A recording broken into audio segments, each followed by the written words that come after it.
What happens when a beloved television host tries to have a normal conversation with royalty, only to watch his entire show collapse into chaos? In just 36 seconds, one shocking comment would turn a friendly interview into television history's most uncomfortable royal meltdown. Jonathan Ross sat in his signature red chair, the studio lights warming his face as he prepared to welcome one of the biggest names in the world. The audience buzzed with excitement, their energy filling every corner of the studio. This was supposed to be a fun, lighthearted chat. Nothing more, nothing less. Just another Friday night with laughs, stories, and maybe a few surprising revelations. That was the plan anyway. The band played their upbeat intro music. The crowd clapped along, anticipation building with every beat.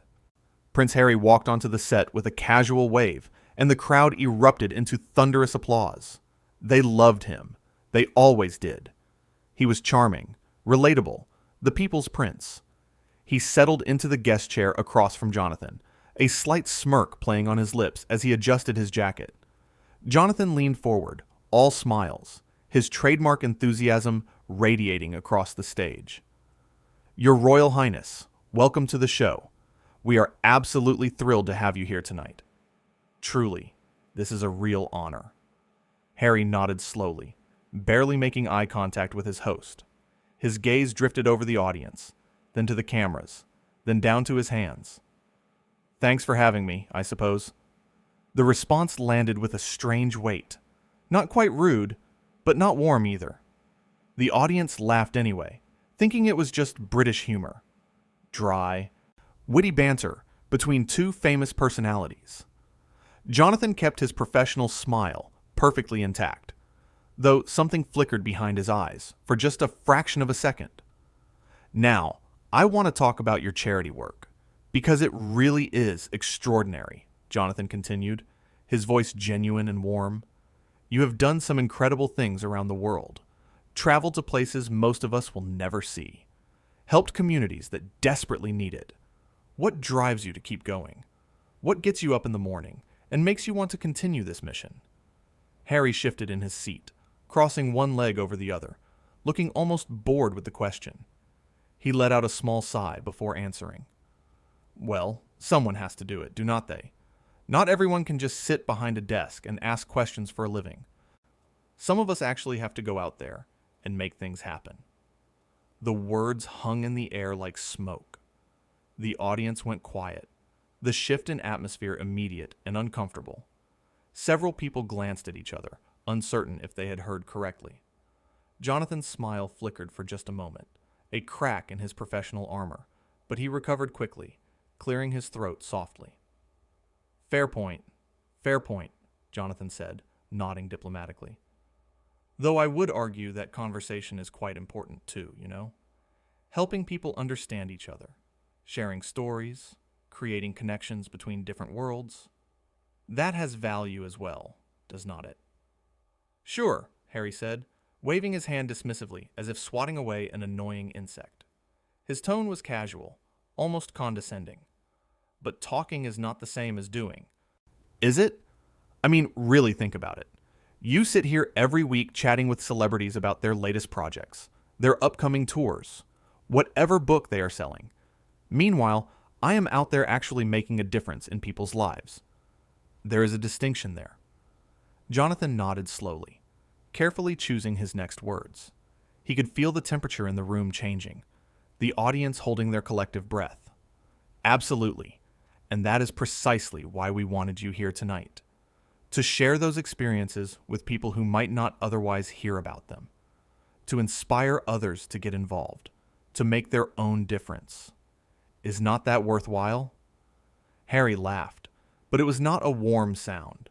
It was sharp, cutting, almost mocking. Inspire them to what, exactly?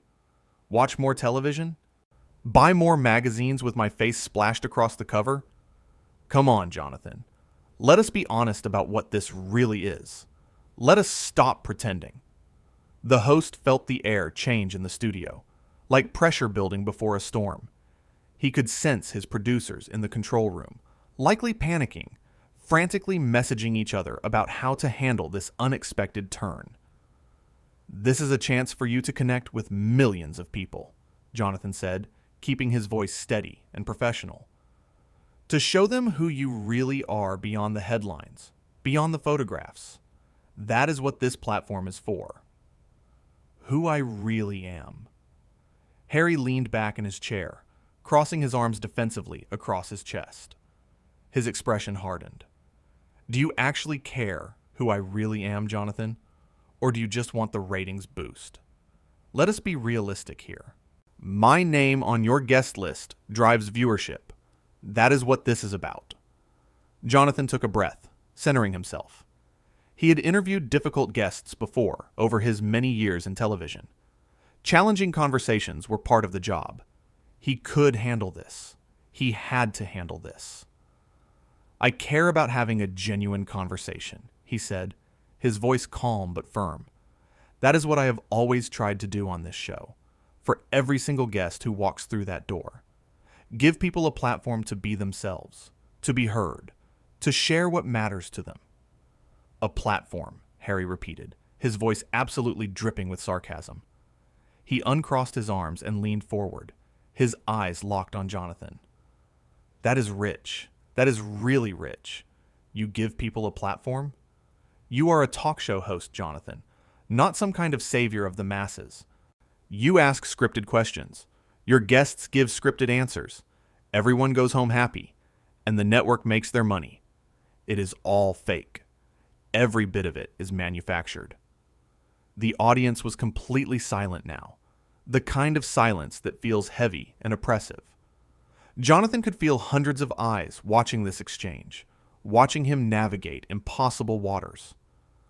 "I assure you, Harry, these questions are not scripted," he said, gesturing with his hands for emphasis. "I genuinely want to know about your work, your passions, what matters to you. That is why you are here. That is why I invited you." "What matters to me?"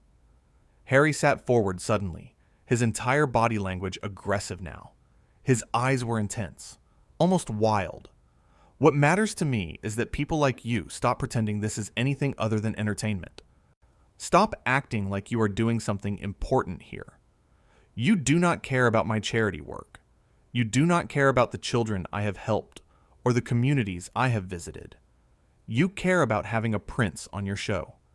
You care about the publicity, the buzz, the social media posts. That is all this is." Jonathan kept his composure, though his jaw tightened slightly. He could feel his heart rate increasing, adrenaline starting to pump through his system. "I invited you here because I thought you had something important to say," he replied, his voice measured. "Because I thought sharing your experiences might actually help people, might make them think differently about the world. Was I wrong about that? Was I wrong to believe you had something meaningful to contribute?" "You invited me here because your ratings have been slipping," Harry shot back. "Do not act like this is some noble pursuit. This is business. This is always business." The host shook his head gently. "You know, I have been doing this for a very long time. I have talked to prime ministers, to artists, to people who have changed the world. And yes, it is a business, but it is also about connection, about humanity." Harry laughed again, that same cold sound. "Humanity? On a talk show? That is adorable, Jonathan. Really. Do you actually believe that?" "I do," Jonathan said simply. "And I think most people who watch this show believe it too. They tune in because they want to feel connected to the people they admire. They want to understand them better." "Then they are as deluded as you are," Harry said, his voice rising. "Nobody understands anyone through a television screen. It is all an illusion. All of it." Jonathan paused, considering his next words carefully. "If that is how you feel, why did you agree to come on the show?" Harry did not answer right away. He looked around the studio, at the cameras, at the audience. "You know what? That's an excellent question. Why did I agree to this?" "I am asking you," Jonathan said gently.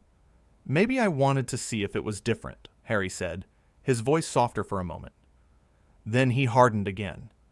But it is not. It is exactly what I expected. Shallow. Pointless. A complete waste of time. The host took a slow breath.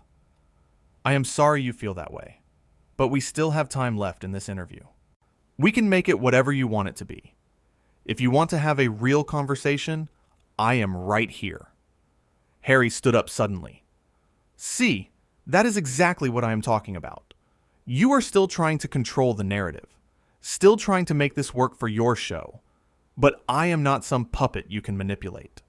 Jonathan remained seated, his voice calm. I am not trying to manipulate anyone. I am trying to have a conversation.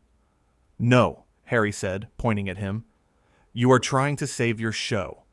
You are trying to make me look good, so you look good.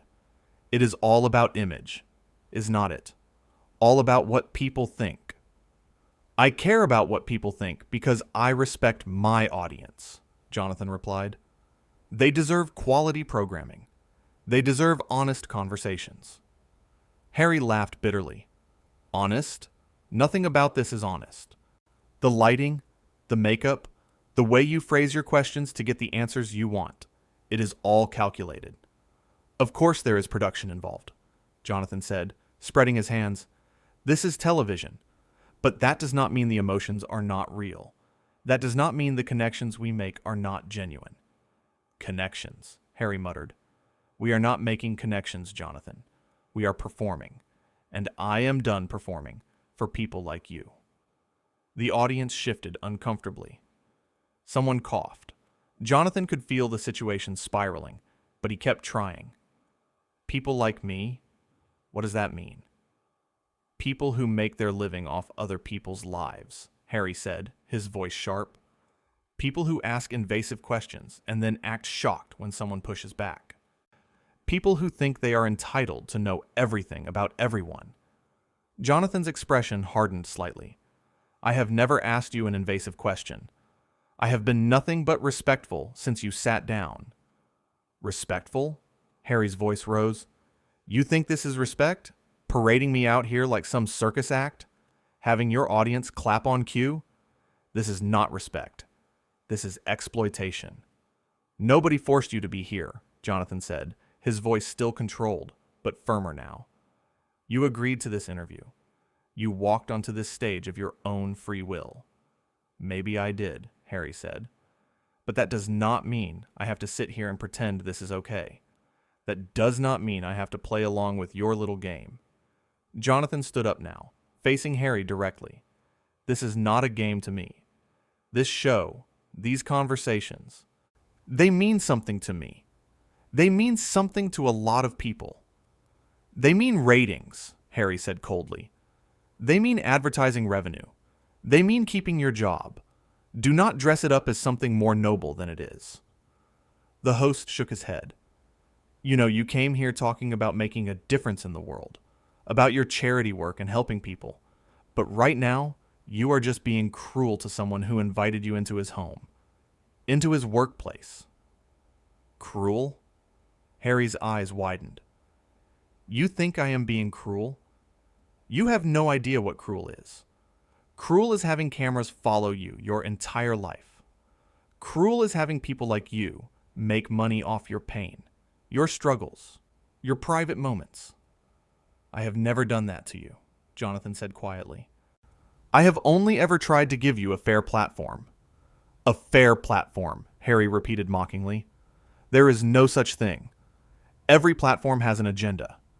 Every interviewer has an angle. And your angle is to make me look charming and relatable so your viewers keep watching. Jonathan's patience was wearing thin, but he kept his voice level. My angle is to let you speak, to let you share whatever you want to share, but you are not sharing anything except anger and contempt. Maybe that is all I have to share, Harry said. Maybe that is the truth you claim to care so much about. Then share it honestly, Jonathan challenged. Tell us why you are really angry. Tell us what is actually bothering you. Harry stepped closer to the host, his face inches away. What is bothering me is people like you who think they deserve access to my life just because they have a television show. What is bothering me is this entire system that treats people like products to be consumed.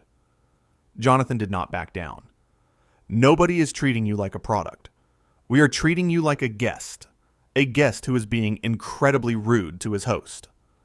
Rude? Harry laughed harshly. You want to see rude? Rude is assuming you have the right to ask me questions. Rude is thinking your show is so important that I should be grateful to be here. I never said you should be grateful, Jonathan replied, but basic courtesy is not too much to expect. Harry's face flushed red, color rising from his neck to his cheeks. Do not lecture me about courtesy. Do not you dare lecture me. I have been courteous my entire life, since the day I was born. I have smiled for cameras when I did not want to smile. I have shaken hands with strangers when all I wanted was privacy. I have played the perfect prince for people like you my entire existence. And I am done with it. I am absolutely done with all of it. Then leave, Jonathan said simply, the words coming out clear and decisive. If this is so unbearable for you, if being here is causing you this much distress, there is the door. Nobody is forcing you to stay. Nobody is keeping you in that chair. You can walk out anytime you want. The audience gasped collectively, a sharp intake of breath that echoed through the studio. This was unprecedented. Nobody spoke to royalty this way. Nobody told a prince to leave. Harry stared at Jonathan for a long moment, his expression shifting from anger to complete disbelief. What did you just say to me? I said if you are this unhappy being here, you are free to leave, Jonathan repeated, his voice calm but firm. I am not going to sit here and let you insult me, my show, and my audience, just because you are having a bad day. Harry's face went from red to almost purple. You are telling me to leave? Do you know who I am? I know exactly who you are, Jonathan said, and that does not give you the right to be disrespectful. Royal or not, you are still a human being, and so am I. Harry pointed a shaking finger at Jonathan. You have no idea what you have just done. No idea who you are talking to.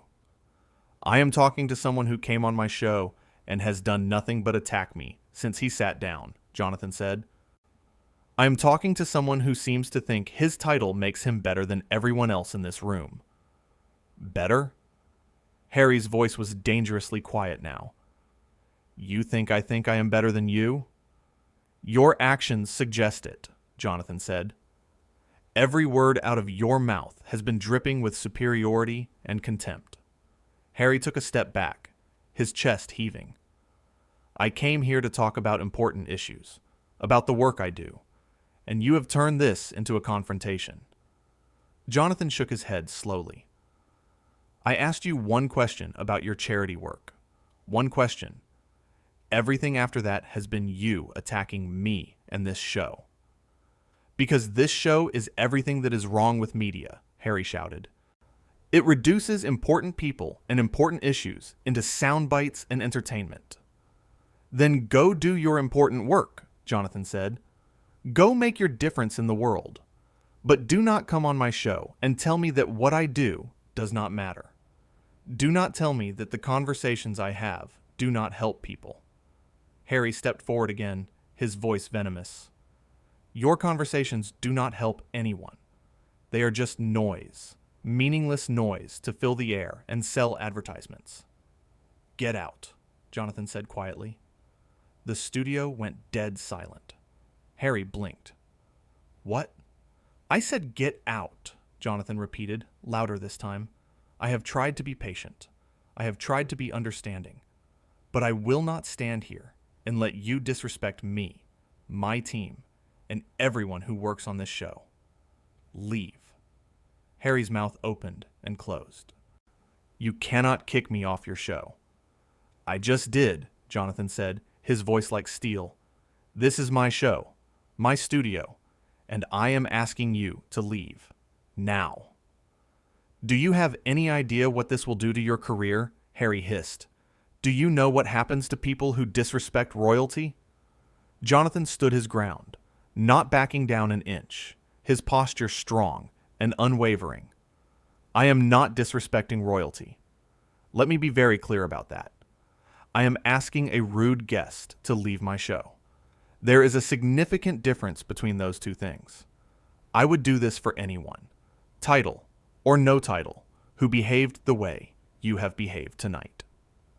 Harry looked around wildly, desperately, as if expecting someone to intervene on his behalf. Security, perhaps, or a producer, or someone from his own team. The audience sat frozen in their seats, barely breathing. The cameras kept rolling, capturing every agonizing second. This is unbelievable. This is absolutely unbelievable. Nobody has ever spoken to me like this.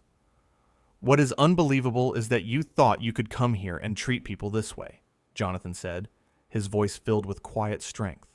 Title or no title, royal blood or not, you do not get to do that. You do not get to walk into my studio and insult everyone here just because you wear a crown. That is not how respect works. You will regret this, Harry said, his voice shaking with rage. You will absolutely regret this. Maybe, Jonathan said, but right now, I need you to leave my stage. Harry stared at him for what felt like an eternity. Then he turned to the audience. This is what you all came to see, is it? This is your entertainment? Watching someone stand up to a prince? Nobody answered. The silence was deafening. Harry turned back to Jonathan one last time. You are making the biggest mistake of your life. That is my choice to make, Jonathan said quietly. Goodbye, Harry. The prince stood there, trembling with fury, his fists clenched at his sides. For a moment it seemed like he might lunge at Jonathan. But then he spun on his heel and stormed off the stage, his footsteps echoing in the silent studio. Jonathan watched him go, then turned to face the audience. His face was pale, his hands shaking slightly, but his voice was steady. Well, he said, that was not exactly what we had planned for tonight. A nervous laugh rippled through the crowd. Jonathan ran a hand through his hair. I want to apologize to all of you. You came here expecting a fun evening. And instead, you got, well, that. Someone in the audience started clapping. Then another person joined in. Then another. Within seconds, the entire studio was on its feet, applauding. Jonathan looked genuinely shocked. He held up his hands. Please, please, there is nothing to applaud. I could not let that continue. I could not sit there and let him talk to us that way. The applause grew louder. Someone shouted, "Good for you, Jonathan!" Others joined in with similar sentiments. The host's eyes were glistening as he looked out at the crowd. "Thank you," he said, his voice thick with emotion. "Thank you for understanding. I know he is a prince. I know he is important. But we are all human beings. We all deserve basic respect." The crowd roared their approval. Jonathan took a deep breath, composing himself. I have interviewed hundreds of people on this show. Thousands, maybe. And I have always tried to be fair, to be kind, to give everyone their moment to shine. But I cannot, I will not, let anyone use this platform to tear other people down. More applause, more cheers. Jonathan wiped at his eyes quickly. Right. Well, I think we need to take a break. When we come back, we will try to salvage what is left of tonight's show. If anyone wants to leave, I completely understand. This has been intense. Nobody moved. The audience remained standing, still clapping, still cheering for their host. Jonathan looked overwhelmed. You are all too kind. Really. I am just doing what felt right. As the show cut to commercial, Jonathan sat back down in his chair, his head in his hands. His producers rushed onto the stage. He's unsure whether to congratulate him or console him. The audience slowly settled back into their seats, buzzing with excitement and disbelief. In that moment, Jonathan Ross had done something remarkable. He had stood up to royalty. He had defended his show, his team, and his values. He had shown that respect is not about titles or status, but about how we treat each other. The cameras had captured every second, every word, every emotion. It was television history in the making. Not because a prince had walked off a show, but because a host had found the courage to demand better, to expect more, to refuse to be treated as less than. And the audience had witnessed it all.